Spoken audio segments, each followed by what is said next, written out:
Les membres du comité central de la force policière.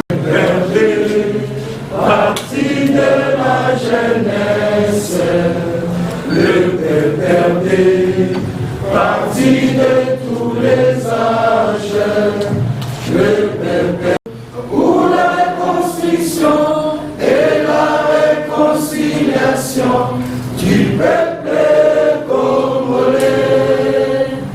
Adhérons tous avec fierté nationaliste, l'unité, les progrès, c'est ça le PPRD. Unissons-nous tous ensemble dans la démocratie pour le PPRD. Oyez, oyez, oyez, vive le PPRD, parti porteur intendant.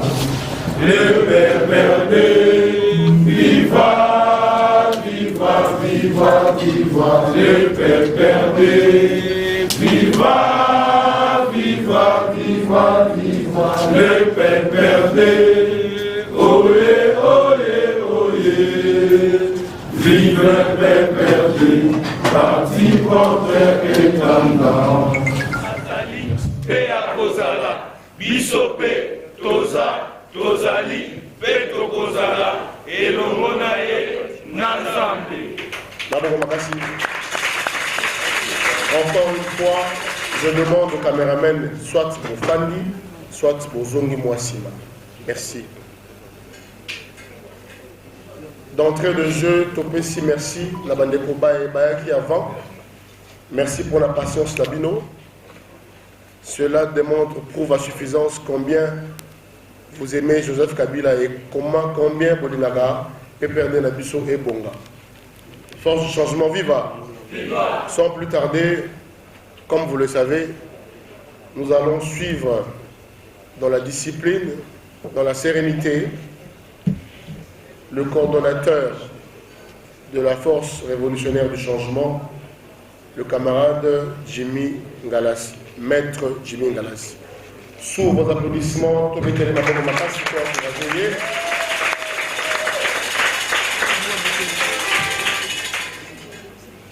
merci beaucoup, coordonnateur. La parole est à vous.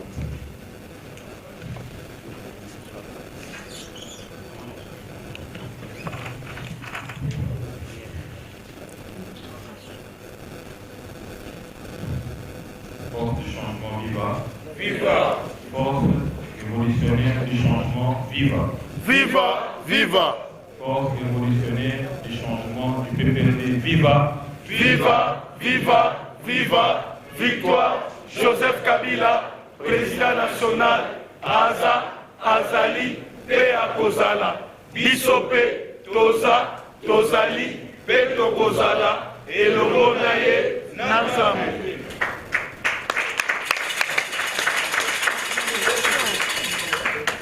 Merci, chers camarades de la presse, d'avoir accepté de répondre positivement à l'invitation de la force révolutionnaire du changement du PPR.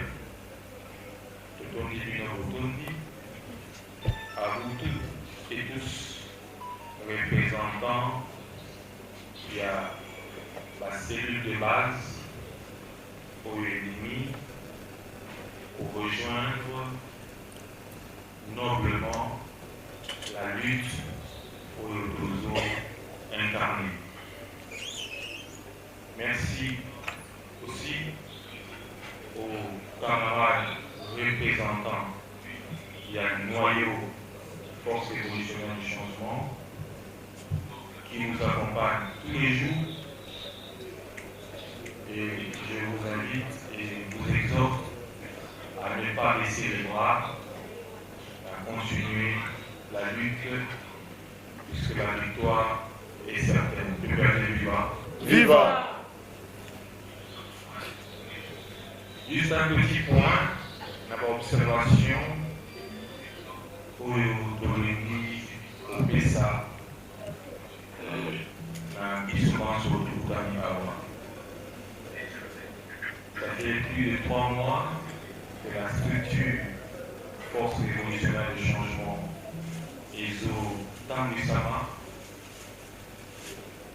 et nous pouvons vous rassurer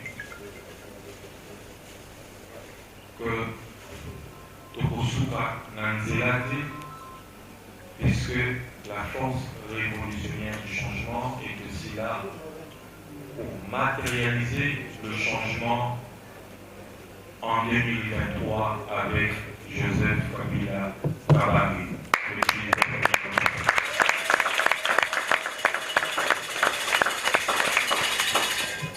Pour rappel,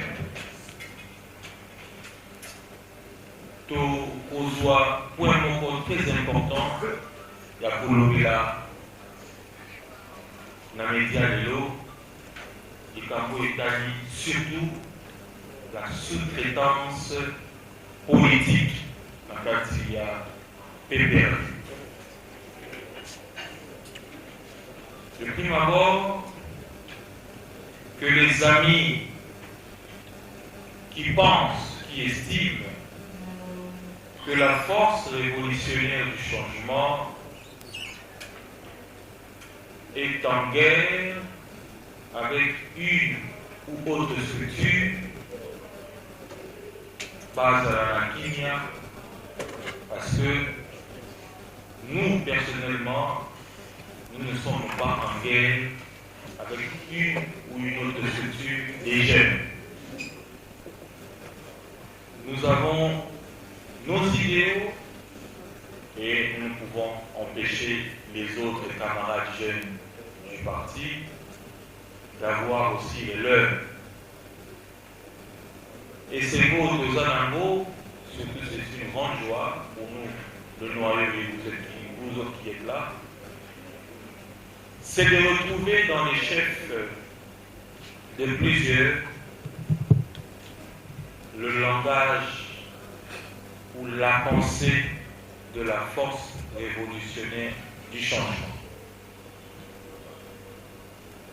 Les personnes qui agissent par procuration, les personnes qui se limitent à poser les actes selon les vouloirs de leurs mentors ne sont pas membres de la force révolutionnaire du changement. Nalingala et Laxi, que batoyo basalaka sur recommandation, tout sur ordre, to batoyo ba vandisa makanisi na bango, na ba acte ya ba mentor na bango, bazali ba membre ya force révolutionnaire du changement télé. Nous avons pendant un moment déploré ce qui se passe au sein du PPRD. Voilà pourquoi nous disons que si le PPRD a connu des difficultés, parce qu'il y a un grand nombre de nos camarades, jeunes, cadres et non cadres du parti, qui ont des talents, des compétences, mais malheureusement, n'ont jamais présenté des compétences, des talents, parce qu'ils sont limités, ou ils étaient limités. Limités à faire quoi? Limités à la orientation et les directives, il y a des mentors. On en a connu plusieurs, des camarades talentueux au sein du PPRD. Ces camarades-là sont appelés à faire exactement la volonté et uniquement le vouloir. Il y a des mentors. Je peux prendre un exemple. Il y a eu, et Toyebi Bazé Ebele, de ceux qui ont PPRD parce que objectif n'est pas pour PPRD et ça pour arracher selfie moko na autorité moko ya parti à publier ango à utiliser ango pour na okeneko sala auto bengaka maladie moko incurable et ça na kisité en lingala comme nango bangula. Objectif na ya kota na parti eza akende kokanga photo soit na maître chaleur soit na autorité kingani et puis ceux qui wana combat politique na yango pour utiliser la photo wana pour lakisa que nazaki na mo condition ngolo pakala d'ailleurs to betaki liso na yo ceux qui olingi yo ko makala minité président comité de crise. Tu peux nous donner autant et tu pour comme président comité de l'église. Ces gens-là ne sont pas membres de la force révolutionnaire. Puisque nous avons idéaux où nous prônons, beaucoup de c'est pour ça que je vous appelle à l'apaisement pour comprendre que nous ne faisons pas la même chose.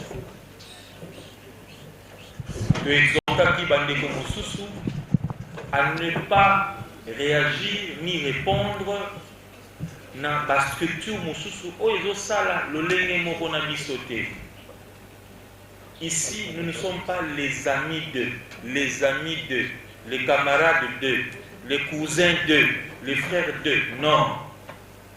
Ici c'est la force révolutionnaire du changement du PPRD, compagnon de lutte de Joseph Kabila et acteur politique co-majeur de la pensée kabiliste.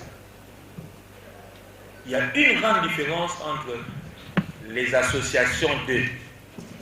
Alors, ce qui est mon ligne de comment vous voyez, pour le bac, association d'eux, je vous invite, s'il vous plaît, chers camarades, à ne pas réagir ni accorder intérêt à débat de caniveau.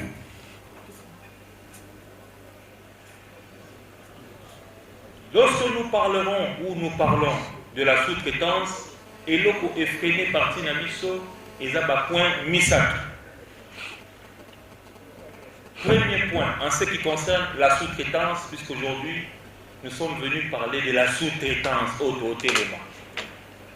Les premiers prétendus acteurs politiques de la sous-traitance sont, premier degré, les femmes, les enfants, les frères, les cousins, les beaux-frères et les concubines. Premier palier, il y a des sous-traitants. Deuxième palier, il y a des sous-traitants. Toza na ba pire petit. Toza na bana bitinda. Tozali na bato balobaka oui et amen. Même si on te dit, il faut kolobaka na kombo nanga liboso ya kotanga kombo kabila. Yolobi oui et amen. Troisième tendance, il y a trop bazanakati, il y a sous-traitants.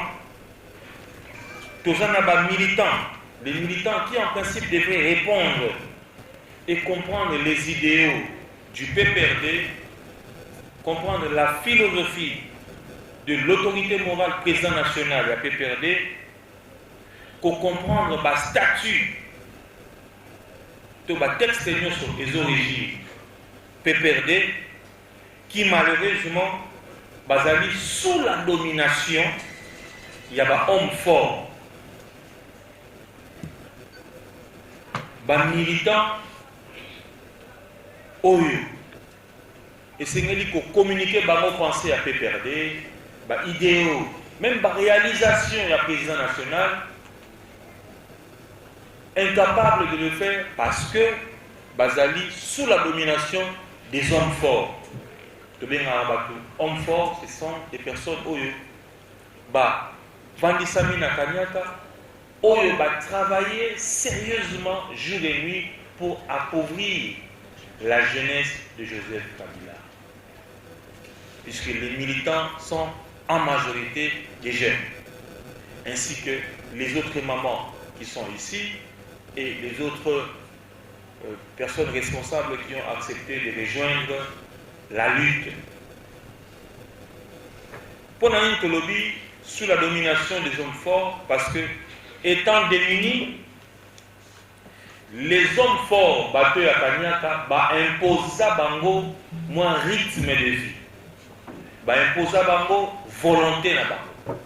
Imposent à Bango dictat ya kosala kaka oyo Bango balingi, puisque parce que on est démunis, on ne sait pas se défendre vis-à-vis des hommes forts. Et c'est cela même, faire des lances, il y a force révolutionnaire du changement. Oyo to lobaka na lingala to ndimi to kufanzala, car si to obtenir une bonne fois pour toutes, changement à tous les niveaux. Il n'est pas bon de parler changement sous l'impulsion des billets verts. Il faut parler changement sous conviction. Changement par idéologie, changement par réellement la volonté de vouloir voir ton parti, mon parti, le parti de Joseph Kabila, le parti de masse, le parti du peuple échanger. Et nous n'allons pas condamner qui que ce soit qui peut intelligemment, intellectuellement, avec toute éloquence, parler du changement sous l'impulsion des billets verts. Nous n'allons pas intervenir et nous n'allons pas interdire. Mais la force révolutionnaire du changement a pris du temps pour se structurer et travailler en coulisses. Et ça, la makambo ndenge, intellectuel, pour réellement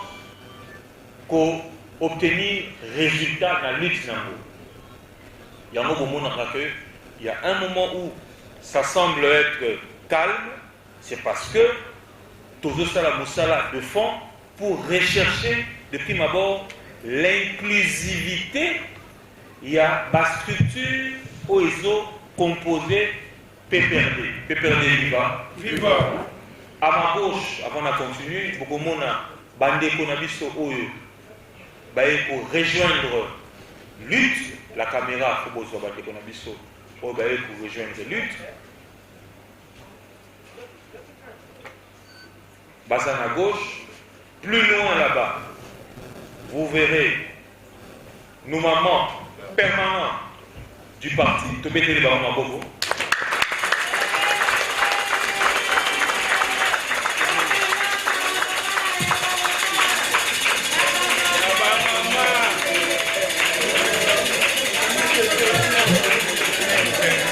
À ma droite, oh, il a dit maman permanente du changement.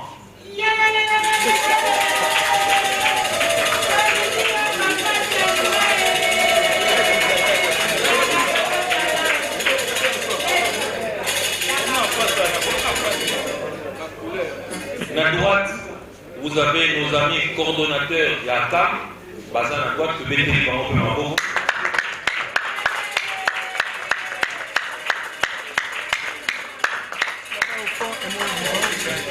Nous avons nos camarades et représentants de la structure et nous vivants, BT Bango.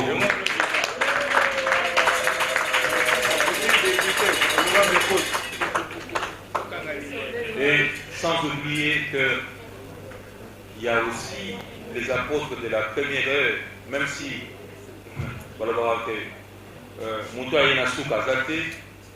avons nous autres, nous avons la jeunesse sportive, nous avons la jeunesse vigilante et désœuvrée, Oyo et Sarani et Longo, pour Toluka inclusivité avant activité au Yamounene, Midoudou Yamounene et Kosalama, la siège du parti.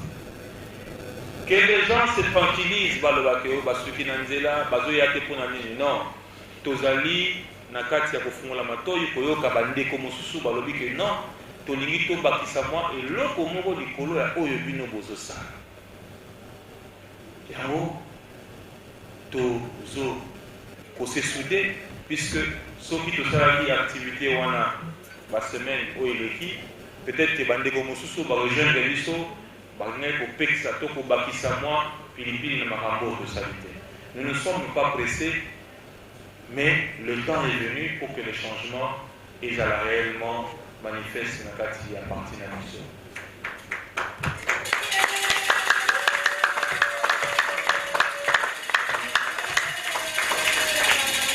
Tolobi que j'ai dit ça aux camarades Yakam, je l'ai dit aussi aux camarades Aimons Vivant et les autres.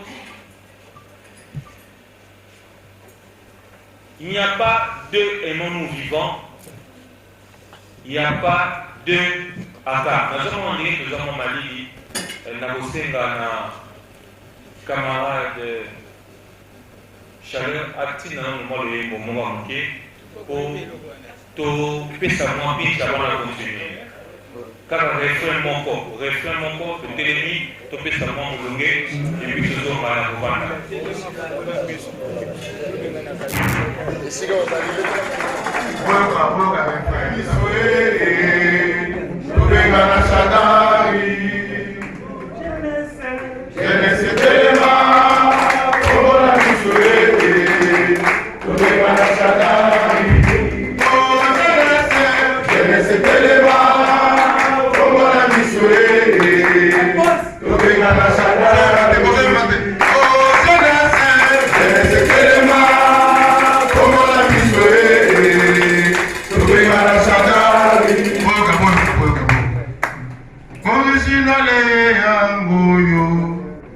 original yangoyo bazena ngoyo bangoyo bapangisa Kabila bangoyo bapengani Shadari bangoyo toke original yangoyo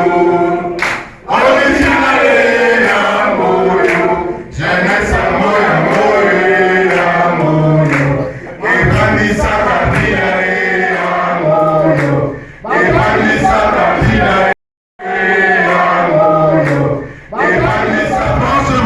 du changement, viva!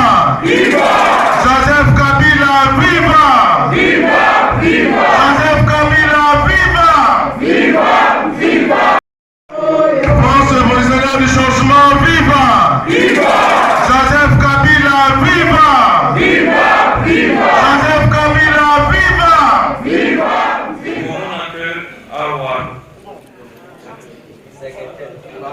On a présenté la structure oyo evandisami na bato te parce que tolingi PPRD ya ba homme fort lisusu te ba structure ezali awa oyo tobengi Akam pe bongo na Aimons Vivant ezali ba modèle ya ba structure oyo esengeli mpona PPRD ya sika to PPRD reluke eloko ebomi oyo eza na base pe ya destruction ya PPRD ezali komona ba structure mosusu oyo tozobenga bongo ba structure individualiste ko botama ko se multiplier et puis ko exceller na médiocratie na kati ya PPRD. Ba structure lokola coup sur coup ba structure ya kombo bato je suis partout, je suis Bochab, les amis de ceci, les movistes, les nini en lieu et place dans la structure lokola l'avancement du PPRD Akam Aimons Vivant au moment de la structure individualiste et Zobotama ebele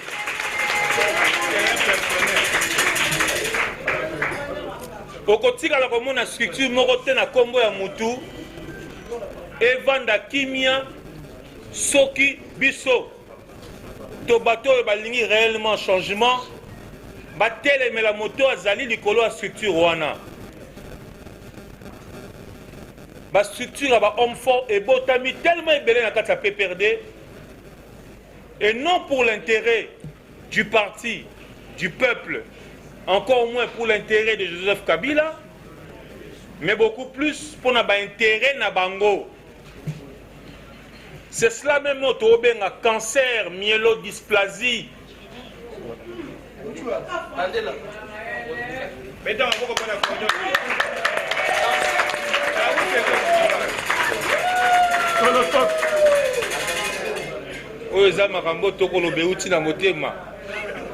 Nalobi qu'il n'est pas bon de parler français avec toute éloquence sous l'impulsion des billets verts.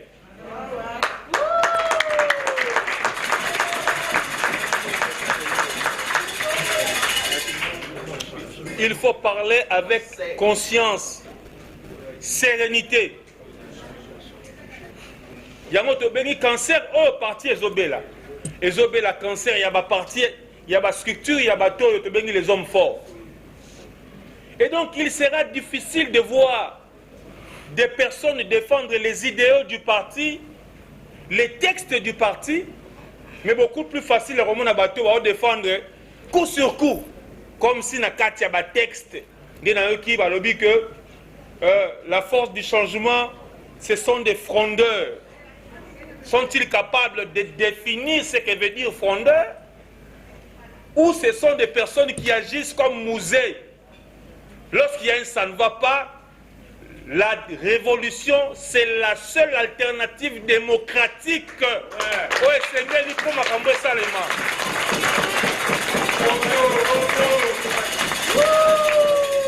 Attention de continuer à vous exprimer en français sous l'impulsion des billets verts. Nous avons des personnes qui sont au PPRD via X, Y ou Z. Et ces personnes-là sont limitées. Basuka kakawana, nyonso bakosala, c'est parce que bazana PPRD likolo ya mutu songolo pakala. Et na kati ya ba forum à PPRD, vous constatez ba débat sur des individus. Et généralement, ces individus, ce sont ces personnes qui sont incarnées par la locomotive. Oebomi PPRD, na kombo ya Ramazani Shadar. C'est lui-même la locomotive. Il y a système aux forces du changement Ezolinga et Longola. Alors, chers camarades, chers éminents jeunes, ayons un peu de retenue, mangeons calmement et en famille les petits billets verts qui vous ont été attribués de manière clientélique. En lieu et place de rechercher comment fédérer les jeunes, mettre les jeunes ensemble, Tozo constater que le système Yakokabola ils ont continué. Voilà la raison. Yakobengi Sabino Lelo pour Nakoloba Boye. Force révolutionnaire du changement, l'ongwa na kati ya distraction. Force révolutionnaire du changement, objectif nabiso, eza kachamata te. Kasi objectif nabiso, ezali mise en place d'un système nouveau, d'un PPRD nouveau, d'un PPRD relooké, d'un PPRD proche de la population. Nalobi boye, tolanda bien. Objectif nabiso ezali ba selfie na Joseph Kabila te. Bazwa yango pe bele bazali boyebi bango. Basala nango eloko nini. Objectif nabiso ezali kachamata te. Parce que avec ou sans kachamata, même na mwanda, tout le monde a Joseph Kabila. Mais objectif nabiso ezali de lutter pour instaurer un PPRD nouveau, un PPRD relooké, un PPRD régénéré, un PPRD redynamisé, un PPRD proche de la population.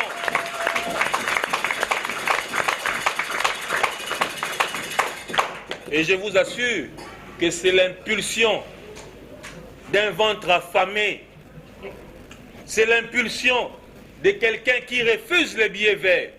C'est sous impulsion de l'idéologie, de la conscience que je vous parle, que les amis sont ici présents.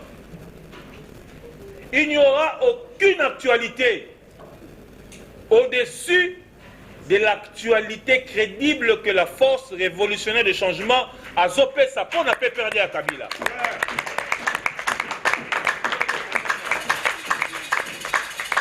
Et je vous rappelle que nous reviendrons à chaque fois pour éviter que cancer myélodysplasie et quota nakati ya matoi ya population ou encore ya bande konabiso ya PPRD.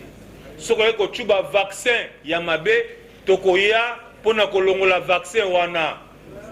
Yango nakati ya ba idéo to fondement ya force révolutionnaire du changement tolobeli bongo fini le temps des dieux anciens.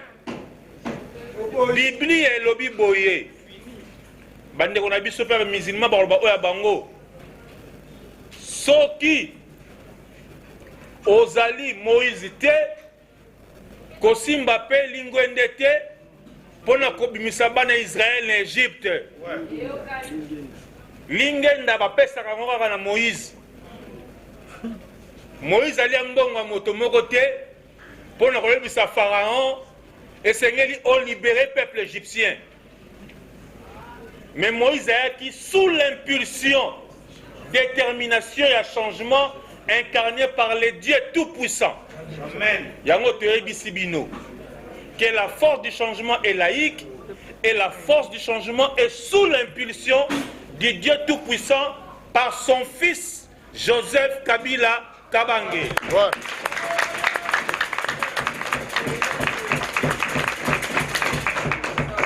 Pona kosukisa po toboyi ke topesa bino matière ya koluka lisusu kanyaka po boya koloba makambo eza na sens te. Tolobi boye tokomi ko bongisama komi bongisa pona milulu oyo ezosalema sous quelques heures na secrétariat permanent au siège national ya parti tosengi na ba comité nyonso babongama parce que ça fait munene eloko nyonso ezo symboliser délivrance to libération ezalaka place ya kobunda te ezalaka be place ya milulu bokopekisa biso bitumba po to bata bitumba te mais kasi milulu bokopekisa biso yango te yango bakulutu nyonso bazobenga mpona koloba n'allez pas, il y aura affrontement. Il n'y aura pas d'affrontement parce que le Congo doit comprendre qu'il y a une seule valeur, une seule personne, une seule pensée, un seul parti au Congo est matérialisé, remise et reprise, alternance au sommet de l'État, parti Otobengi PPRD. Yango et Sengeli.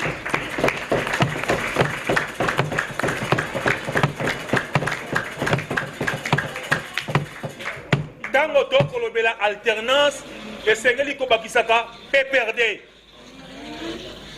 Tango tokoloba élection esengeli kobakisaka PPRD.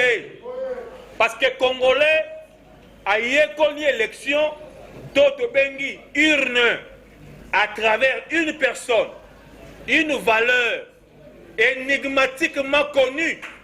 Otobengi Joseph Kabila Kabange.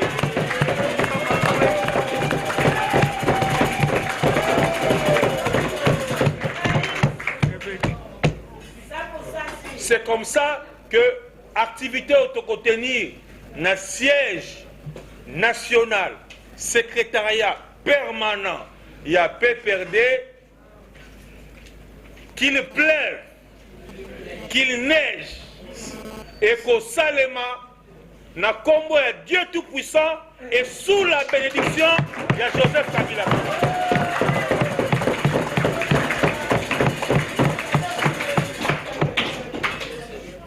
Kosuka na ngaka wana. Oyoka te, d'ailleurs, il y a une différence de forme et de fond. Alors, nous, différence de forme et de fond. Parce qu'ici, c'est la conviction. Ici, c'est la détermination. Tosuki Bewana, je remercie les camarades qui sont là. Nalolenge Bo s'est préparé parce que Tokomon a le pango wana te, mais Tokomon a une démonstration de force. Et pour ça, les mains, au colo, pour savourer libération, paix, enterrement. Il y a bateau nyonso, babomi, to balukaki, koboma, ba projection, ba ambition. Il y a bana oyo babotami na politique ya Joseph Kabila. Nous sommes des kabilistes parce que tobandi politique na Kabila. Yango na langage na biso transhumance politique toyebi yango te puisque biso tokotika la be ba politique ya Joseph Kabila Kabange. Je dis et je vous remercie.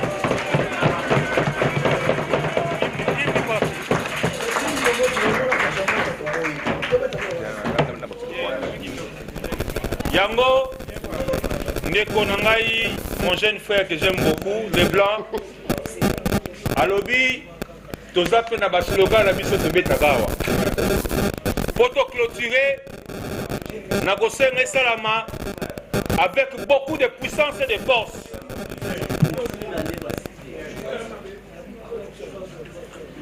Tolanda photo clôturée. Totelema poto lobelango na simanango to clôturer na il faut ça na vibration. Makambo achetons-nous les billets pour aller à Kachamata. Non non qui vient te. Répète. Makambo achetons-nous les billets pour aller à Kachamata. Makambo le chef est au courant.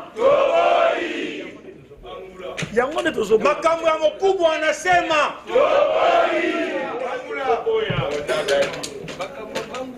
Makambo dada adi. Makambo le chef n'aime pas la pression.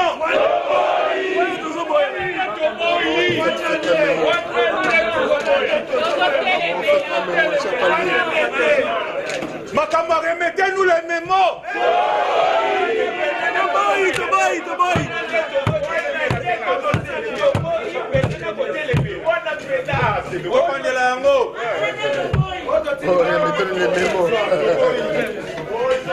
Makambo, achetez-nous les billets pour aller à Kachamata. Makambo, Totini Bakombo, le représentant. Makambo, le chef n'aime pas la pression.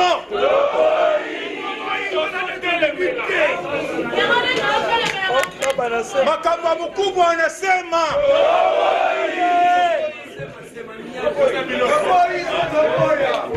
Makambo chef ayokaka lisusu te.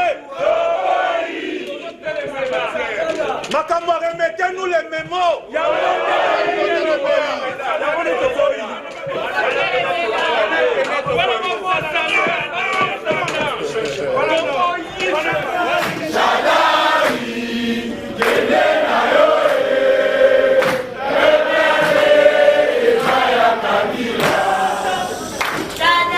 Viva! Viva! C'est la bonne partie. Makambo ya restructuration par la force du changement.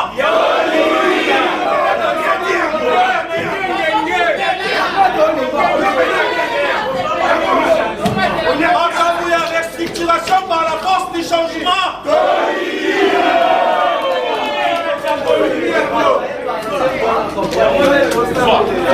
Makambo ya makasiki toboya mona komona.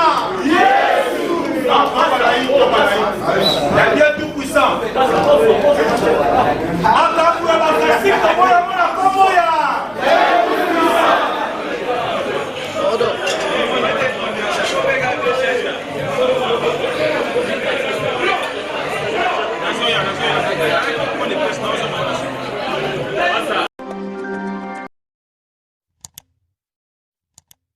Africa cool.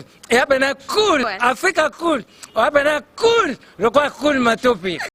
Cool. Chaîne Nabiso Africa cool. En tout cas, les chaînes y a bien. Et puis vous êtes très rapide. Ils êtes très rapide. Les chaînes moko, bako ça a bien confiance. En tout cas, nazo senga na bato oyo nanu ba souscrire te bazwa. Donc, ils ont vraiment net oyo balobaka ke boka lelo, lamba lelo, lia lelo. Donc, eza kitoko na sepeli na bino, na sengi na bato nyonso bo souscrire ebele boko zala déçuté. Africa Cool, c'est la destination de prédilection pour une communication optimale.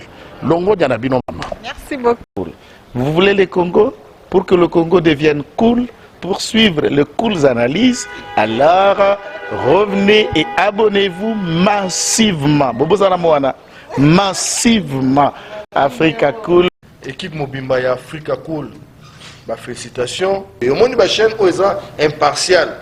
Le rôle de Babino, vous méritez le soutien de la population ainsi que des institutions compétentes.